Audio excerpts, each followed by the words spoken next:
इन्होंने हमारे राष्ट्रीय ध्वज का, हमारे राष्ट्रगान का, हमारे राष्ट्र का बहुत बड़ा अपमान किया है, जो हमसे बर्दाश्त नहीं हुआ और ना ही कोई और भी कर सकता है।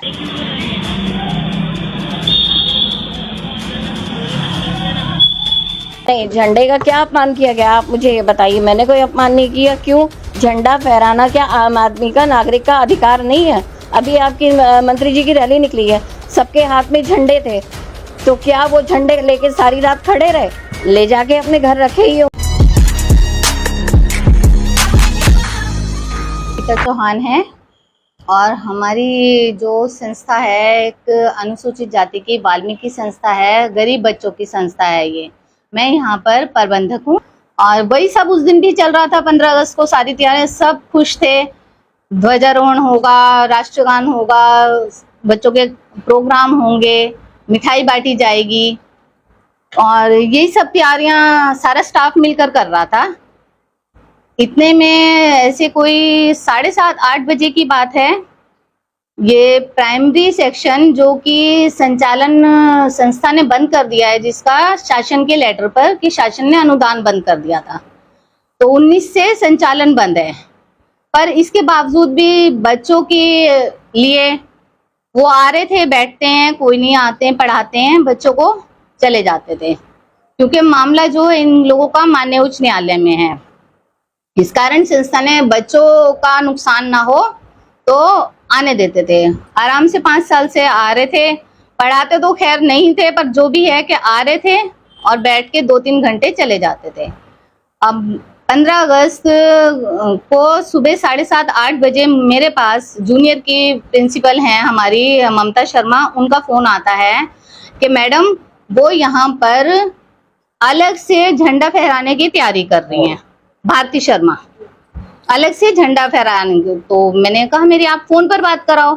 मैडम फोन पे लेकर गई बात कराने के लिए, उन्होंने मना कर दिया कि मैं फोन पर बात नहीं करूंगी। फिर जब मैं यहाँ आई, देखा, सीसीटीवी चेक करा, सारा फुटेज उसमें है, इन्होंने क्या क्या करा, क्या क्या नहीं करा।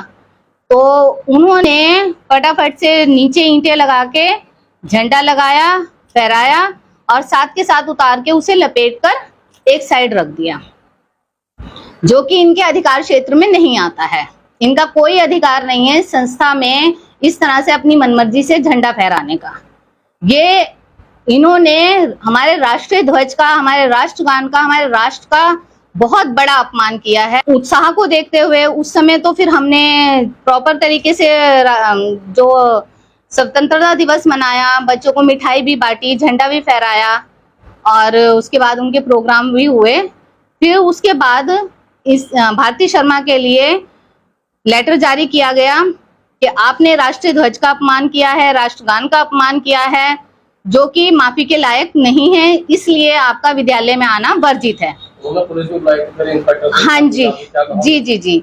इस सब को देखते हुए उन्होंने काफी बदतमीजियां करी कि मैंने पुलिस बुलाई है और पुलिस आएगी तभी मैं जाऊंगी यहाँ से। तो चलो ठीक है, कोई बात नहीं। हम यहाँ पर 1:30-2 बजे तक इंतजार करते रहे। इन्होंने 100 जो ये आए कोतवाली से, उन्होंने बताया कि 112 पे कॉल करके इन्होंने पुलिस बुलाई। एसएस चौहान थे, सारा मामला उन्हें बताया गया। वो भी परेशान ही हुए सुनकर के, ऐसा नहीं होना चाहिए था। भारती शर्मा ने अपनी गलती एक्सेप्ट नहीं की कि इसने गलत करा है जी। उसकी शिकायत हमने, लेटर इन्हें भी जारी करा, हमने एसडीएम साहब के कार्यालय में भी लेटर दे दिया, हमने सीएम पोर्टल पर भी शिकायत कर दी कि जो भारती शर्मा ने राष्ट्रीय ध्वज का, राष्ट्रगान का अपमान किया है, उसके लिए कार्रवाई होनी चाहिए और इन्हें सजा मिलनी चाहिए।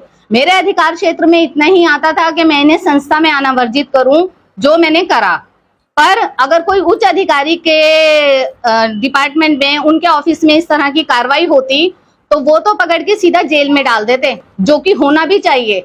एक अध्यापक होके आप बच्चों के सामने अपने राष्ट्रीय ध्वज का, राष्ट्रगान का, अपने राष्ट्र का अपमान करोगे तो बच्चे क्या सीखेंगे? यहाँ से बाहर जाकर क्या आप उन्हें आतंकवादी बनाना चाहते हो? देश के खिलाफ उन्हें भड़काना चाहते हो कि वो राष्ट्र के खिलाफ खड़े हों, राष्ट्र का अपमान करें? वो मेरी ही इतनी ही विनती है शासन प्रशासन से कि ये गलती नहीं, ये गुनाह है जो माफी के लायक नहीं है और इसको माफी मिलनी भी नहीं चाहिए। आप अपने स्तर से जैसी भी जो भी कार्रवाई उचित हो प्लीज कीजिए इस संस्था को बचाने के लिए। शिक्षा विशारद है, सुधा रानी है, वो शिक्षा विशारद है, और इनके जो है अध्यक्ष उपाध्यक्ष इन्होंने लिखे हुए उसमें अवगत है। कोई यहाँ पे कोई बोलिए थी, क्योंकि जो है पदेन सदस्य होती है प्रधानाध्यापिका, और 2013 से तो मैं भी इस पद पे हूँ। आज तक कोई नियमानुसार कोई कार्रवाई नहीं हुई है, कुछ भी नहीं हुआ है। यहाँ पे इन्होंने सारा दे रखा है, उन्होंने डायरेक्टर साहब ने, कि इन्होंने जो है। मेरा नाम भारती शर्मा है।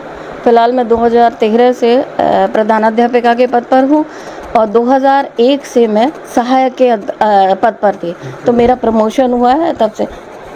तो प्रकरण तो ये है कि जूनियर में विवाद थे काफ़ी सालों से, मेरे खिलाफ भी बहुत अच्छे तरीके से साजिश रची गई है, बहुत अच्छे तरीके से साजिश रची गई है। कुछ भी ऐसा प्रकार बस आरोप लगाया है कि 15 अगस्त वाले दिन झंडे का बता रहे कि आपके द्वारा अपमान किया गया। नहीं, झंडे का क्या अपमान किया गया आप मुझे ये बताइए। मैंने कोई अपमान नहीं किया। क्यों? झंडा फहराना क्या आम आदमी का, नागरिक का अधिकार नहीं है?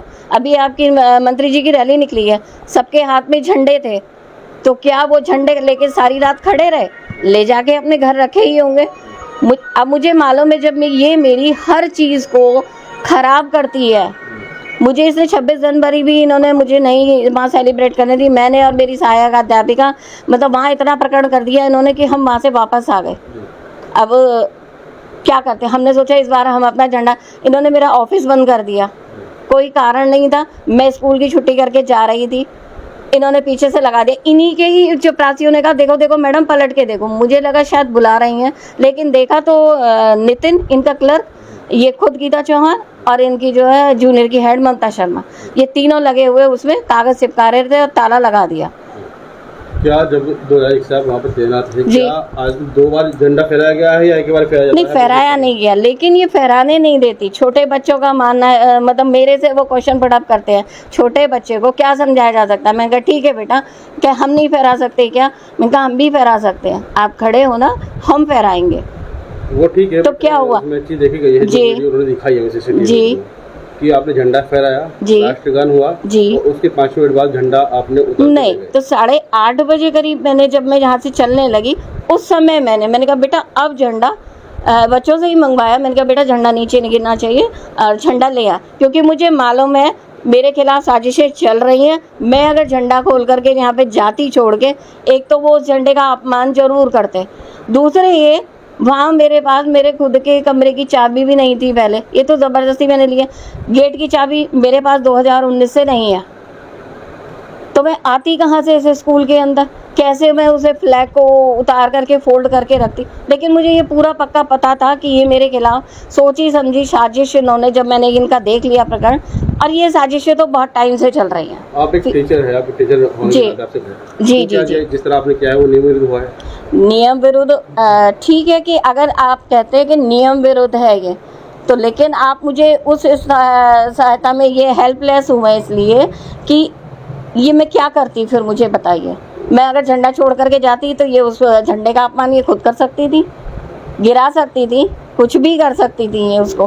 सीसीटीवी तो दिखता ना, फिर वो भी जैसे आपका दिखाया गया उनको, मतलब सीसीटीवी जो वीडियो में दिखाया है जी, इसमें झंडे को 5 मिनट बाद ही तुड़वा लिया, हाँ जी, कर लिया गया। हाँ, तो वो तो बाद में भी आ जाता। तो जब जाना तो सर मैं यहाँ पे कैसे आती?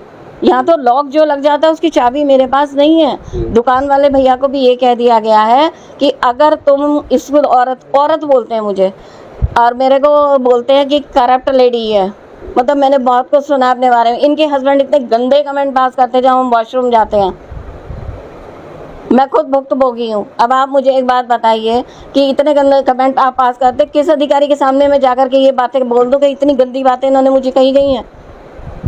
इनको खुद शर्म नहीं आती क्या? आपको जैसे वेतन भी रुका हुआ है, फिर भी आप पढ़ा रहे हैं। नहीं, हम तो पढ़ा रहे हैं। ये कहती है मैं नियुक्ति प्राधिकारी हूँ। है नियुक्ति प्राधिकारी ये होता है, ये सैलरी देने वाला तो नियुक्ति प्राधिकारी। फिर कहती है कि नहीं हम सैलरी कैसे देंगे, वो तो आपका अनुदान बंद है। तो अनुदान बंद है, फिर नियुक्ति प्राधिकारी क्यों लिख के दे रही हो मुझे? आप बताइए। यहाँ तो सब पैसे का खेल है भैया, कि बस पैसे भरे जाओ तो आपके सगे, और वो कब आपको भूल जाए पैसा खाने के बाद, उनका कोई भरोसा नहीं है। फीस वाला भी एक मामला सामने आया है, जी। 40 रुपए आप प्रति बच्चा लेते हैं। हाँ, लेकिन वो कहते हैं कि जबकि फ्री पढ़ाई है हमारे स्कूल वो व्यवस्था शुल्क है। वो क्या करते हैं, वो बाहर क्या करते हैं, कोई भी आएगा एडमिशन के लिए, उनको पहले ही भगा देंगे, या तो और नहीं भगाते तो पहले वो नितिन के पास या अपने जूनियर की हेड ममता शर्मा के पास ले जाते हैं, फिर वो वहाँ उन्हें पट्टी पढ़ाएंगी, फिर वो यहाँ आकर के हम देखेंगे 5वीं में कर लो, 6ठी में कर लो, माँ बाप आकर के लड़ते हैं। मगर किसने कहा आपको, कितना समझाया, कह रहे वो उन्होंने कहा चश्मे वाले सर ने। अब बताइए।